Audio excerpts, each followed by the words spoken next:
Hey Pap, Hai Arya. Hello ini everyone. Papi, I love you Pap. Papi tambah Halo. ganteng. Kok lemas gitu? Sakit. Oh sakit. Oh, Imun sistemnya drop. Itu aja, Hmm. nothing serius. Maksudnya Papi sakitnya parah?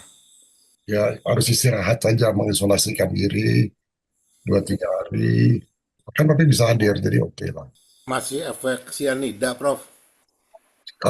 Kemungkinan bro, karena gue lihat ya riset di Jepang ya di daerah ini, rata-rata manusia di sini rambutnya ketika dicek itu mengandung merkuri bro. hmm. Dan ada 12 jenis penyakit yang salah satu penyakitnya itu ya di perut. Nah, gue jaga banget kan. Tapi karena makanan gue ambil dari sini, tumbuhan dari sini, sayur dari sini mungkin terkena. Jadi gue lagi detox saja bro. Nothing serius lah. Nothing serius. So diskusi malam ini fokusnya apa ya? Bebas, Prof. Tapi gravitasi asik kayaknya. Silakan aja. Mulai Pak. Terima kasih untuk bisa hadir di sini. Tadi pagi memang Prof sempat telepon saya nanya untuk materi diskusi malam ini apa gitu. Dan kebetulan memang ya sebenarnya kalau misalnya ada masukan dari rekan-rekan yang lainnya silahkan gitu. Cuman kalau saya sendiri memang ada yang pengen digali dari pemahaman tentang gravitasi, terutama gravitasi jiwa dan spirit gitu.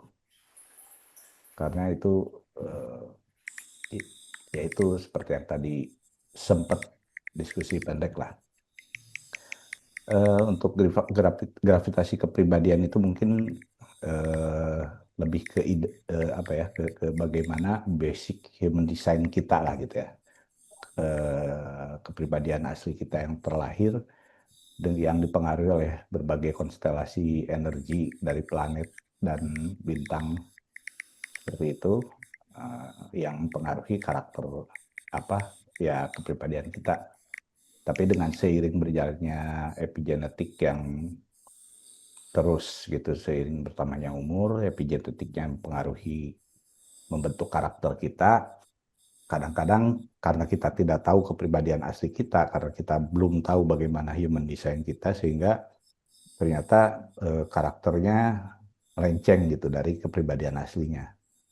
Nah, memang ada kecenderungan orang-orang itu tahu gitu ada kesalahan gitu ya, sehingga gravitasi kepribadiannya menarik mereka untuk bisa mengakses jati dirinya lah gitu, sehingga banyak pencari-pencari di spiritual atau apapun lah gitu yang memang untuk eh, mencari jati dirinya gitu, mungkin istilahnya seperti itulah.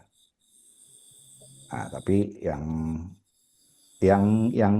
mungkin ya, yang saya tanyakan, apakah identity yang saat ini sebagai karakter kita yang terpengaruh epigenetik itu, apakah bisa, apakah itu yang menjadi gravitasi jiwanya gitu, dan dan bagaimana dengan gravitasi spirit atau ruhnya gitu, itu Prof. Wah, udah jawab tuh. Teman-teman gimana tuh? Kayaknya terlalu berat tuh topik itu, Topan. Lagi mencerna kata-katanya. Iya, terlalu lama Agam, Agam. Kita tanya Agam. Ada Agam tuh. saya terlalu lama ngobrol sama AI jadi gini. Agam, gimana Agam? Halo, apa kabar semua nih? Aduh, Baik. aku gravitasi tuh masih ini juga, lewat juga topik itu, Pak.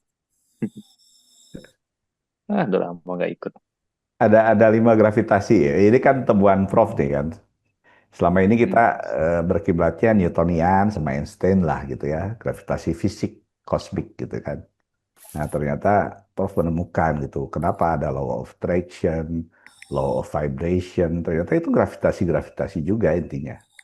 Bahkan kalau dianalogikan mungkin ya, yang disebut pencipta atau Tuhan itu ya gravitasi.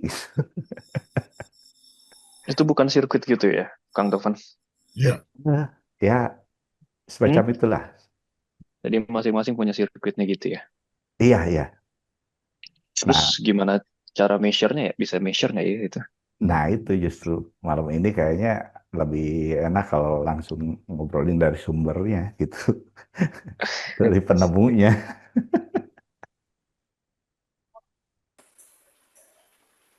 teman-teman mungkin mau ngusung. Wawan gimana Wawan?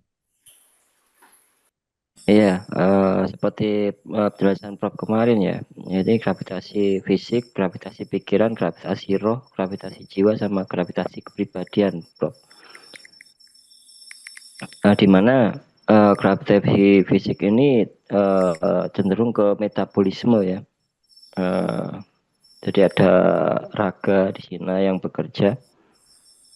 Gravitasi pikiran itu eh, simulasinya tentang pikiran, akal, dan juga imajinasi kita. Ini ada sangkut pautnya dengan penjelasan kemarin Prof tentang cinta, kasih itu. Hmm.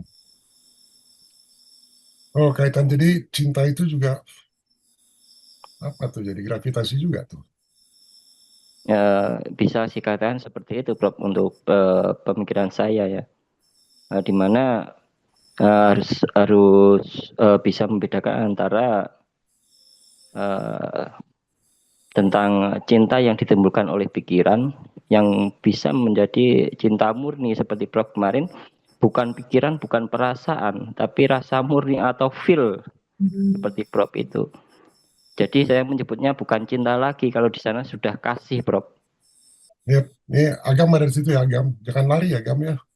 Oke, jadi ide gravitasi dulu yang tadi diterangkan oleh Tovan bahwa gravitasi itu lokal kan sifatnya. Jadi kalau ada dua massa, ya gaya tarik menarik antar dua massa dibagi jarak r kuadrat itu gravitasi, itu Newton gitu. Nah, sekarang ini massa, coba kita simulasi di tata surya kita kan ada 8 planet besar ya. Itu kan massa kan, berarti ada gravitasi satu sama lain. Nah, kalau kita simulasi, kita mengelilingi matahari yang juga massa, kalau you simulasi di komputer sekarang banyak lah ya kita bisa simulasi, itu dalam 480 hari udah hancur tata surya kita. Kalau kita memakai gravitasi lokal. Nah, gravitasi ternyata, nah terus satu lagi, katanya alam semesta itu mengembang, tapi ada kecepatan galaksi, mereka sebaliknya itu dengan kecepatan 600 km per second ya, mengarah ke sini, jadi bertentangan kan itu.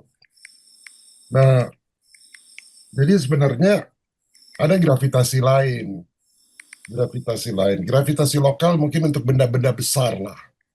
Jadi kayak kita bilang benda-benda besar, hukumnya pakai Newtonian, ingat nggak? Kalau benda-benda kecil, hukumnya kuantum. Jadi kalau begitu ada juga gravitasi kuantum kalau begitu. Nah, jadi beda hukumnya antara yang besar sama yang kecil. Nah, seperti pikiran itu kan benda kecil, jadi yang berlaku hukum kuantum. Betul, kan pikiran kan benda kecil. Jadi kalau pakai gravitasi, kalau kita lempar kelereng ke ujung meja, jatuh kena gravitasi. Tapi kalau kelereng itu adalah kuantum, kecil sekali.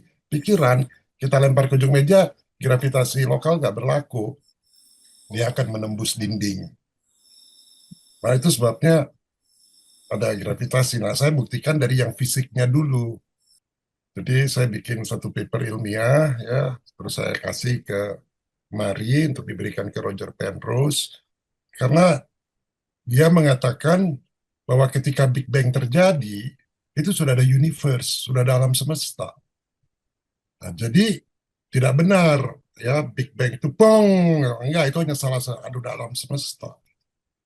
Jadi alam semesta itu dia tidak selalu mengembang, dia juga kontraksi, ya dia bernapas begitu.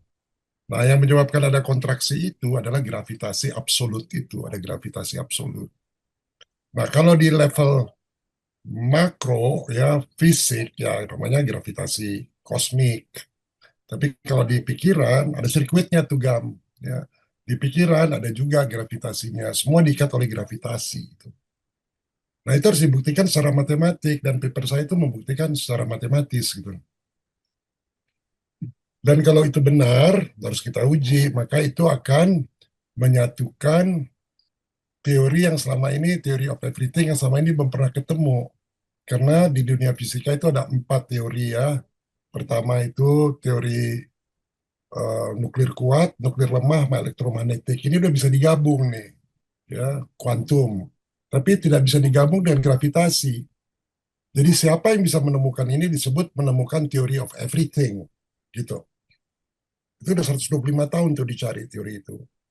Nah, saya mencoba ya untuk mensimulasi itu, dan kesimpulan seperti yang Tovan bilang tadi.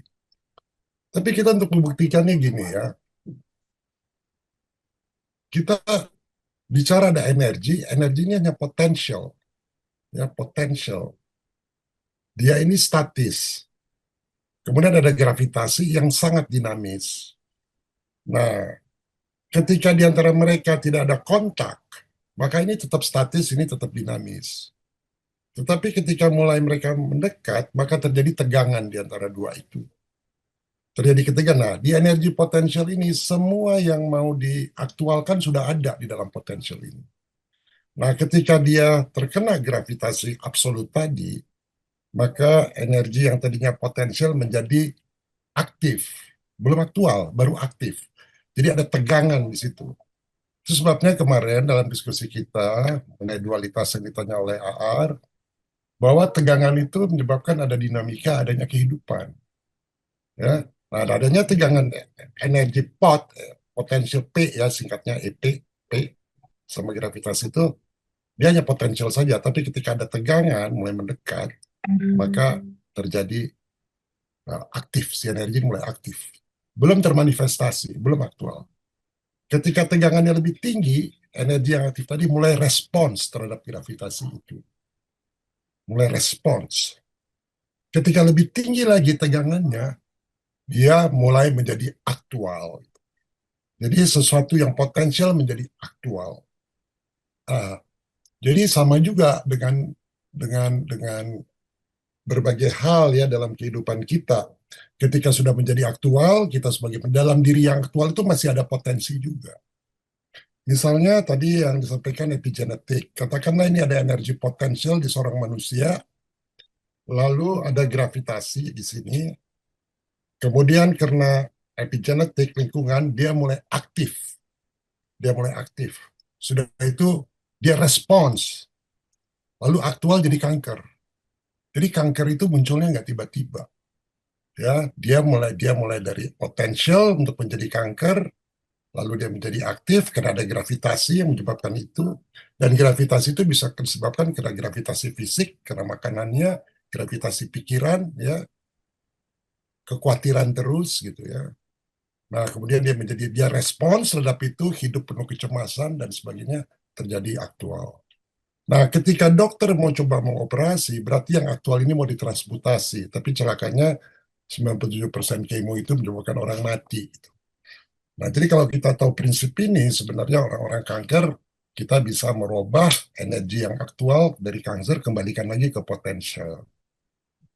Nah, untuk itu, kita harus buktikan secara ilmiah kan. Itulah sebabnya papernya dengan matematik saya tulis. Tapi untuk diskusi ini, kita ambil aja yang gampang ya, mengenai hukum termodinamik. Hukum termodinamik itu yang pertama mengatakan konservasi energi. Energi itu abadi, betul nggak? Ingat kan teman-teman? Gam? Pak Gam kan ambil itu. Tidak Yes, bisa yes, diciptakan, tidak bisa dihancurkan. Ya, jadi dia konservasi energi lah. Energi itu terkonserv. Ya. Nah, kalau dia terkonserv, bentuknya apa? Apakah potensial, apakah aktif, apakah responsif, apakah aktual, apakah ditransmutasi. Intinya dia konserv energinya itu. Nah, hukum kedua mengatakan entropi selalu meningkat. Entropi itu artinya apa? Coba lihat. keacakan suatu materi, Pak. Keacakan. Jadi keacakan, kalau dia meningkat artinya makin acak kan? Ya. Disebut juga kekacauan, betul nggak? Itu randomness. Nah, jadi kalau entropinya itu meningkat, maka kekacauan itu meningkat. Jadi ada konservasi energi, hukum pertama, lalu ada hukum kedua mengatakan entropi meningkat, artinya akan ada kekacauan, akan makin meningkat. Itu hukum termodinamika loh. Nah, saya mencoba di dalam paper itu memasukkan hukum yang ketiga dalam termodinamika, yaitu hukum ketiga itu, yaitu hukum cinta, yang tadi Wawan bilang ya. Jadi semakin tinggi koherensi emosi kita, ya, atau spiritual kita, akan semakin rendah resistensi terhadap aliran energi tadi. Paham nggak? Kan entropi meningkat, betul nggak? Kenapa entropi itu meningkat, kekacauan itu meningkat, randomness itu meningkat? Karena mungkin dari benda-benda besarnya gitu, dalam bentuk fisik besar. Ya kenapa meningkat entropi itu? Karena Misalnya gini, thermal, Pak. misalnya gini ya, misalnya saya tanya gini. Karena ada probability. Kenapa? Ada probability. Yes, probability, tapi kenapa makin kacau? Makin kacau ya. Thermal, Pak. Kondisi. Thermal, oke, kalau bicara thermal, gini, kita terima sinar dari matahari kan, ke bumi, betul nggak? Sinar yang kita terima di matahari, ke bumi, yang dari bumi dikembalikan ke matahari berapa jumlahnya, berapa persen? Kan Nggak matahari kan kasih kita apa? Matahari memberikan kita apa? Apa yang diberikan oleh matahari? Foton Thermal. ultraviolet. Ultraviolet, good. Apalagi? Vitamin D, apalagi? Panas, cahaya, Prof. Panas, Ener- cahaya, energi kan? Energi foton, Pak, ya. Oke. So, itu ini yang kita terima ke bumi. Yang dari bumi dikembalikan ke matahari keluar berapa? Kalau sistem bumi itu tertutup, closed system, kalau kita terima 100%, kita terima 100%, nggak ada yang kita kembalikan. Kan planet kan terbuka. Jadi ada yang kita kembalikan kan? Nah, yang kita kembalikan berapa persen? Nggak nyampe 100, Pak. 10% kan. Ini jawaban seorang master nih, 20. Terus yang lain berapa persen? Fir, berapa persen, Fir? Intuitif aja. Kalau itu berlaku untuk sifat negentropiknya nggak? Energi yang kita terima matahari 100% dari bumi ke bumi, yang dikembalikan oleh bumi ke atas berapa? Karena Nggak sampai 10%, iso. Prof. Kalau 30%. Ya, kenapa di bawah 100%? Di bawah 100% kan, jadi 30. Kenapa? ke Yang isolate 70% sendiri. gimana? Karena terserap oleh kita. Oke, yang kita serap katanya 100%. Yang kita kembalikan berapa? 30%.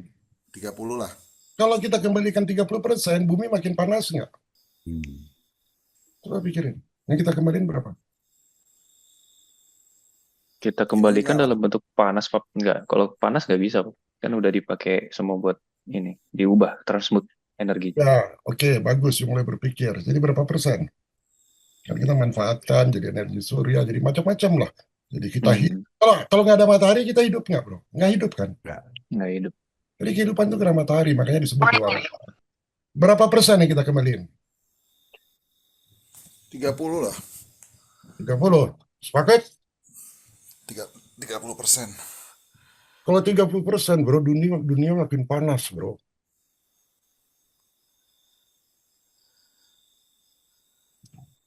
Yang kita kembalikan 100%, bro. Dari negentropinya berarti. Yang kita kembalikan 100%. Itu sebabnya kita nggak makin panas. Nah, kalau yang kita terima 100%, yang kita kembalikan 100% juga, jadi kita terima apa sebenarnya? Proses transmutasi. Itu tuh betul tuh jawabannya Tovan. Apa? Tovan yang jawab tadi. Ya. Transmutasi. Jadi yang aktual itu ditransmutasi. Jadi apa saja. Nah, yang dikembalikan 100% yang nggak kita transmutasi namanya apa? Itu namanya entropi. Paham? Oh, Bukan negentropinya, Prof. Bukan entropi. Entropi artinya yang kita kembalikan yang tersebar. Karena dia tersebar, dia acak. Bisa jadi apa aja, bro. Ya. Nah, sekarang cinta yang kita terima berapa persen? Kalau cinta itu matahari. 100% kan? Yang kita kembalikan berapa? Harusnya 100%, yang lainnya itu entropi, ngerti nggak? Aku cek di sini Pap, yang 30% dipantulin, yang 70% diserap. Ya itu salah. Cek ke my AI. Kalau diserap, kasih tanya. Kalau diserap, bukannya bumi makin panas. Diserap terus diapain? Ditransmutasi.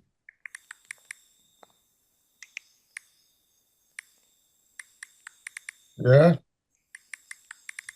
Nah, jadi saya pengen bicara kalau gitu, sesuai tadi gravitasi, kita kan selalu bicara mengenai kesadaran sama cinta gitu ya. Jadi itu satu konstanta ya, kayak matahari terima konstanta. Jadi juga ada konstanta kosmik cinta, itu ada konstantanya. Ya. Jadi konstanta yang kita terima 100%, kenapa kita nggak bisa radiate love, bro? Jarang orang yang bisa meradiate love. Kenapa? Karena belum di-embody. Oke, itu betul. Belum di-embody karena apa? Kenapa belum di-embody? Very true. Ada apa? Masih banyak conditioning. Oke, kalau dalam bahasa entropinya apa? Ada Masih entropi. chaos. Yes, entropi lokal. Ada kekacauan pikiran, ada emosi, ada ego. Tolong dicatat ya. Jadi cinta itu energi kosmiknya cinta itu punya konstanta. Saya bikin rumus. Konstantanya itu sama dengan satu, ya. Satu, entropi itu simbolnya tuh S. Ya, konstanta sama dengan satu minus S itu entropi lokal. Kekacauan pikiran, emosi, ego, ya, dibagi S maksimum. X maksimum itu entropi maksimum sistem. Keadaan paling kacau. Kalau keadaan paling kacau ada cinta nggak? Nggak. Nol cinta kan. Nah, jadi konstanta itu sama dengan satu, konstanta cinta kosmik kita satu dikurangi entropi lokal, kekacauan pikiran, emosi, ego, dibandingkan S maksimum. Entropi maksimum sistem, keadaan paling kacau. Nah, kalau seperti tadi kita matahari, kita dapat 100, lalu kita serap semua, sama dengan matahari, mati nggak bumi ini? Ya. Panas nggak? Pasti panas. Kalau cinta itu you terima sendiri, you nggak salurkan, mati nggak you? Iya. Sama sama matahari kan. Sama dengan, jadi kalau bumi dia tidak menyalurkan panasnya melalui entropi, nah oleh karena itu kita harus, makanya dibutuhkan di level manusia dibutuhkan 2 orang. Right? Karena yang kita sebut self-love, itu udah mirip-mirip self-ego. Karena kita mau menyerap semua. Gitu. I'm love. Jadi secara matematik keliru. Karena konstanta cita itu seharusnya sama dengan satu. Ya, dikurang dengan S entropi lokal kita. Kalau kekacauan pikiran dan emosi ego kita itu nol, nggak ada, dan S maksimum itu entropi lokal kacauan maksimum, konstantanya jadi berapa? Satu. Jadi ketika kita bicara spirituality, kita sebenarnya bicara entropi lokal. Kekacauan pikiran, emosi, ego. Oleh karena itu, kemarin kita bicara emosi itu ada menuju ke kesadaran universal, ada evolution. Itulah evolution dari entropi. Jadi entropinya nggak bisa meningkat. Benar? Iya. Sekarang pertanyaannya, kenapa entropi lokal kita meningkat, kekacauan pikiran, emosi, ego. Kenapa? Karena ada gesekan. Sama, ketika matahari datang ke bumi, energi yang dikonservasi itu tidak bisa kita manfaatkan 100%. Betul nggak, Gam? Selalu ada yang hilang, kan? Ya. Yang hilang itu hilang nggak? Kan nggak hilang. Mhm. Dia karena ada gesekan. Jadi mesin you bikin apapun, masuk 100, keluarnya nggak bisa 100. Karena ada gesekan itu. Ya. Nah, gesekan itu yang namanya difficulty. Susah Transmutasi diikutin, juga ya. kenapa? Transmutasi juga itu sama. Iya, gesekan, bro. Ya. Ya. Nah, gesekan itu berarti apa? Kalau kita di fisika, R kan, tahanan kan, Tahanan, resistance. resistance. Jadi sebenarnya kita bisa bikin rumus sangat sederhana kalau begitu. Bagaimana kita memasukkan resistensi? Semuanya itu kena resistensi, bro. Ya, udah paham ya, dari entropi ke resistensi. Ya, Ya. catat tuh rumusnya. Nah, ini gue tulis di paper itu. Nah, oleh karena itu, kita harus mengukur, nah ini ya, intensitas cinta kita. Ya, saya kasih rumus IC, ya, intensitas dari cinta. Tadi udah tahu ya, yang entropi udah tahu ya. K, ya, sama dengan apa tuh? 1 Dikurangi entropi. kurangi entropi. S lokal sama S maksimum, ya. Intensitas cinta itu, bro, sama dengan K yang tadi. Udah tahu rumusnya K kan? Konstantanya. Nah, sekarang K dikalikan apa, bro? Dikalikan level kesadaran kita yang namanya C. Jadi, walaupun KU udah jadi 1, udah 1 kan? Wah, udah nih, konsentrasinya udah 1.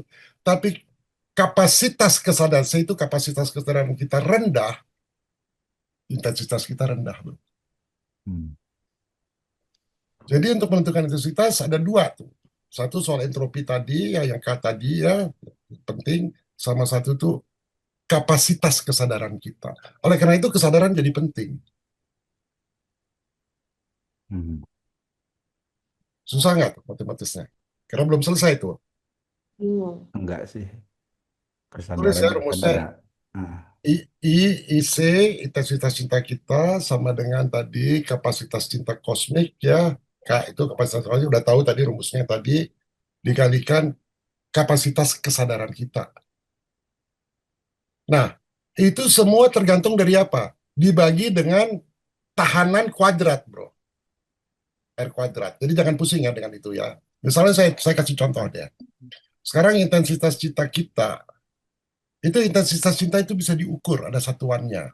Kayak berat satuannya kan bisa kilogram, bisa gram, betul. Panjang bisa diukur sentimeter. Intensitas cinta itu satuannya loviton. Itu Wan, perlu tahu Wan. Wawan, ya, loviton. Ya. Jadi kalau intensitas cinta kita itu satunya loviton, katakanlah ya, katakanlah konstanta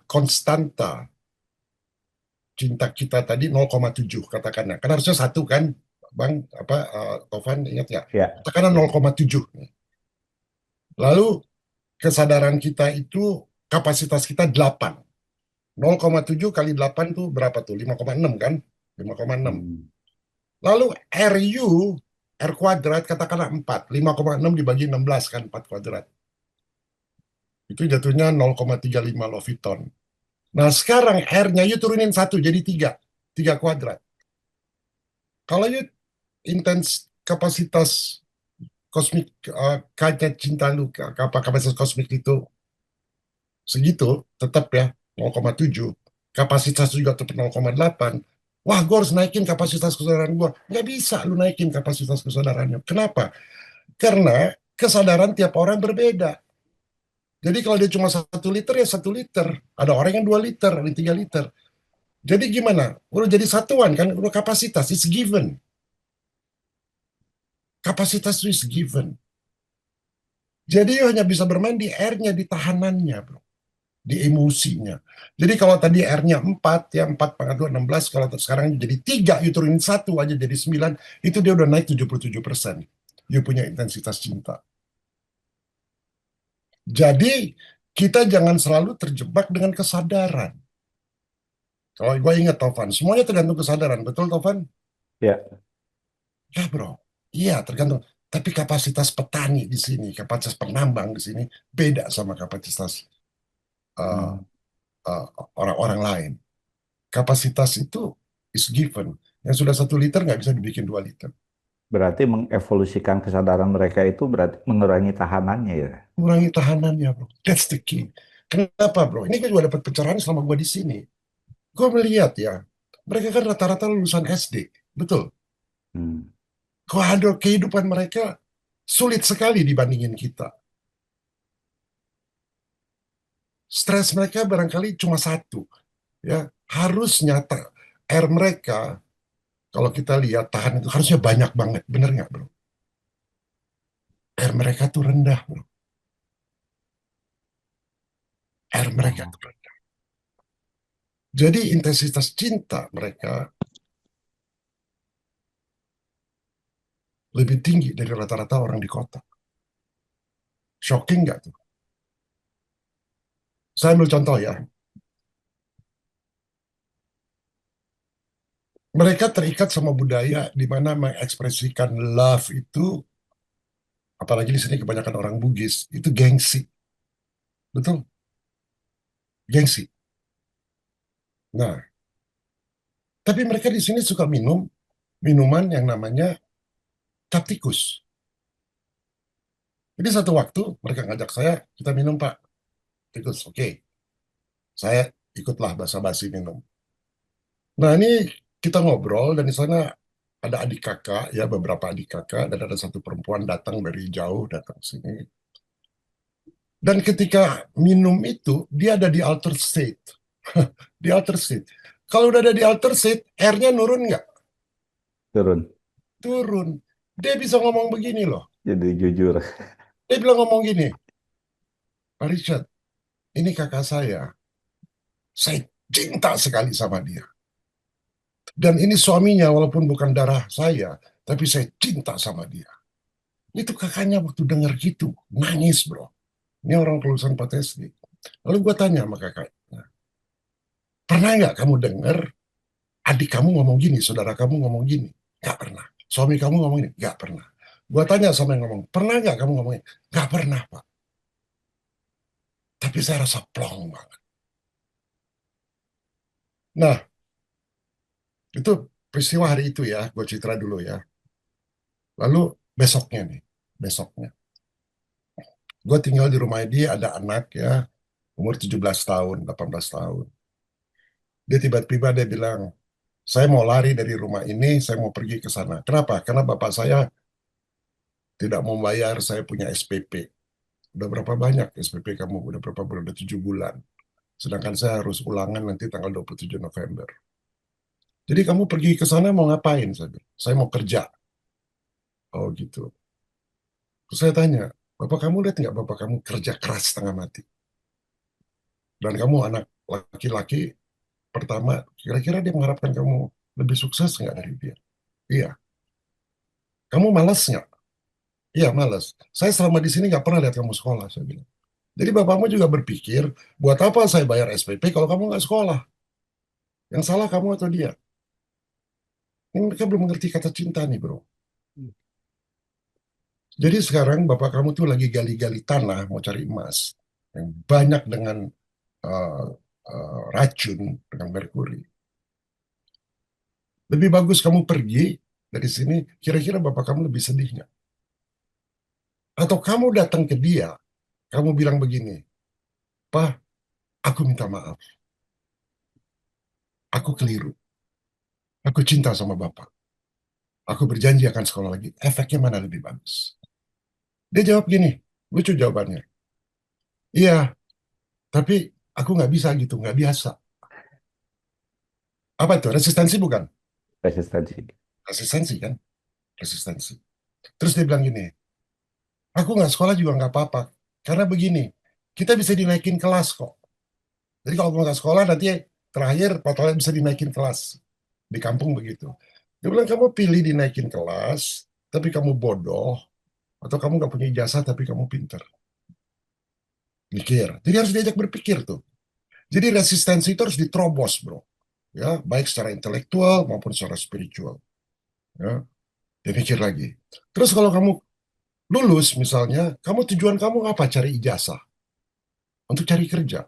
Bisa nggak lebih tinggi lagi? Nggak ada, dia bilang.